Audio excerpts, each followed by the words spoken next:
Hello everybody, I'm back. I apologize for the long wait in between videos, but I've been really, really lazy lately. With Skyfall coming out, and I haven't seen it yet, but I decided, it's like, you know what, I'm going to go through and I'm going to watch all the other Bond movies, even the ones I've never seen before. Just to, kind of prepare myself for the 50th anniversary of James Bond or whatever, some weird nerdy shit like that. And, yeah, that's basically what I've been doing. I wish I could give you a more concrete reason for why I've been slow with the videos lately, but no, I've just been watching Bond movies, so... yeah, I'm almost done though, so I'll be done by this weekend. So that's that.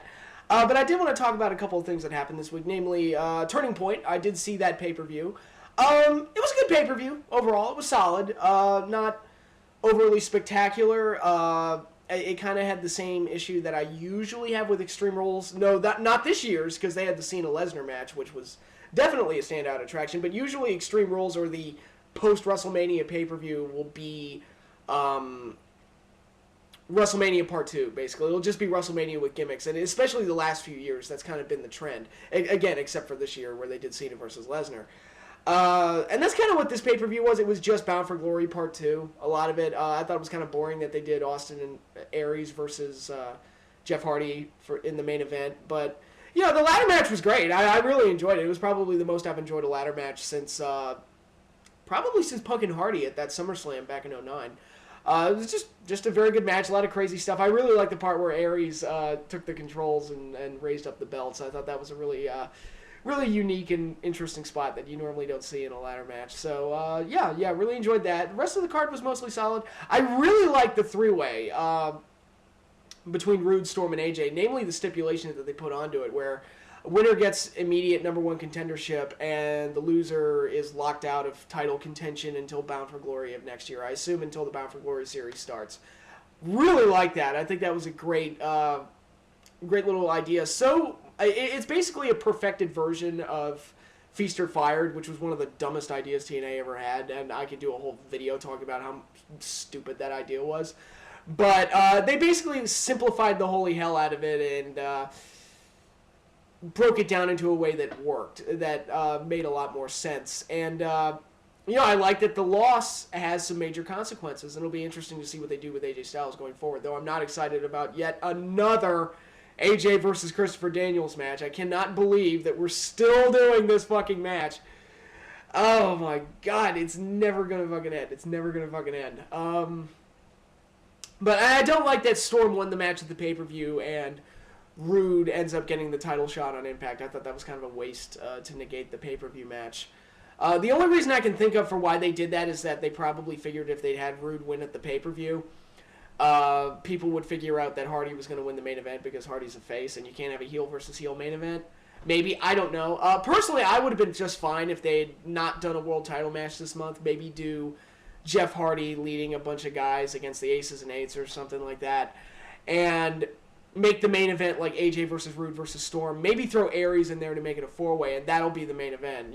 Winner gets the title shot, loser is locked out for a year. And maybe make that the big turning point, I don't know, attraction every year.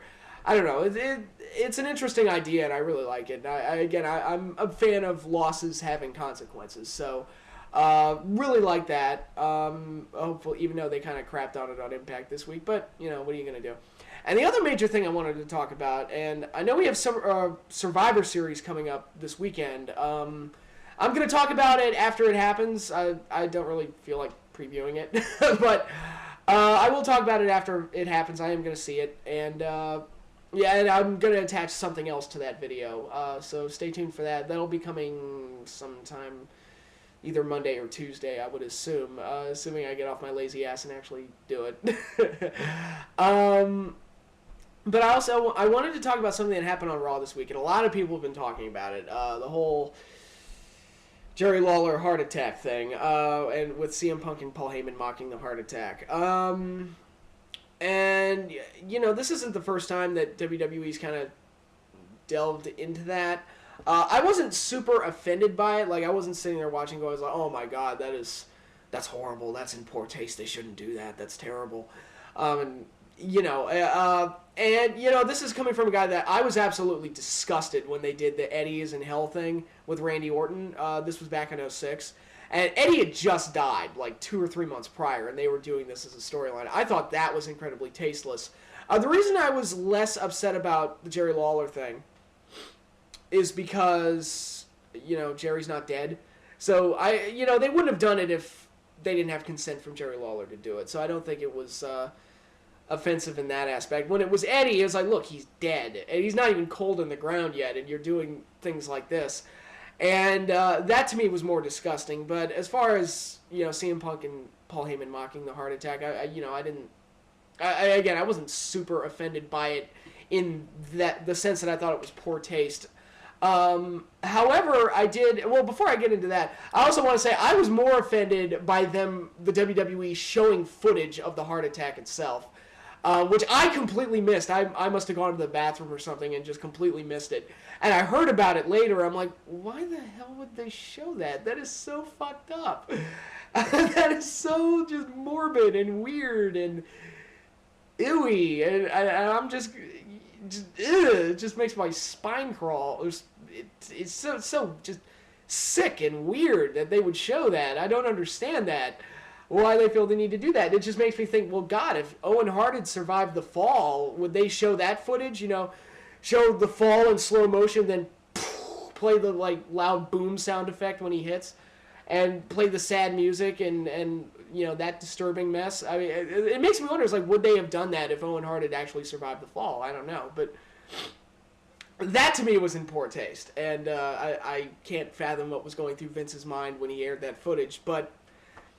But one problem that I do have with something like this, when the fact that they had CM Punk and Paul Heyman mock the heart attack, and my major problem with it more than anything else, and again, I wasn't offended by it, but my issue, where I take issue, and I'm going to go back to the Eddie thing here, the Eddie is in hell thing got so bad and so extreme that I, honest to God, talked to people who... And they were dead serious. They were honest to God. This wasn't a joke. They were dead serious.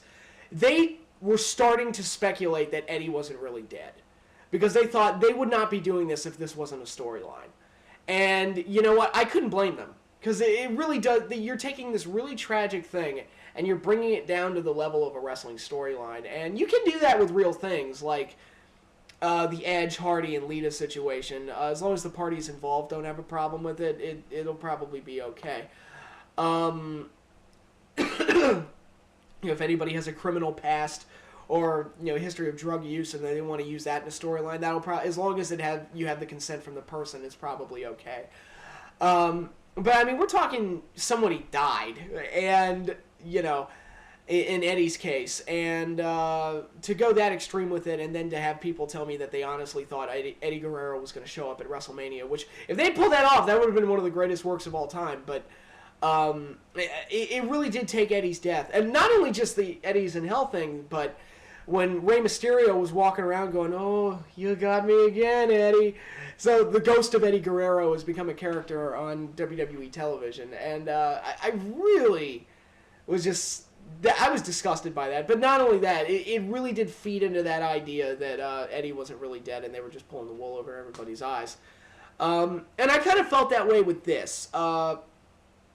The Jerry Lawler heart attack was very serious. It was very scary. I'm glad Lawler's okay. I'm not happy that he's back at the booth. I miss JR already. Can anybody explain to me why we can't have JR at the booth? Can anybody give me one explanation for why we absolutely have to have Michael Cole and Jerry Lawler? Can we at the very least, have JR at the booth to kind of buffer those two and help make up for it? I mean, could you meet us halfway or something? Fuck. But... when you do that and you have, CM Punk and Paul Heyman mocking the heart attack, and they performed it well. I mean, I did walk away from the segment thinking, like, wow, those two are assholes. And from that aspect, it worked. But when you do something like that, when you take a tragic event and you bring it down to the wrestling storyline level, I wouldn't be surprised if some assholes who don't respect wrestling and, just say, oh, it's carnival fake bullshit. I wouldn't be surprised if some people walked away from that thinking, oh, well, see, he didn't have a heart attack. It's just a storyline.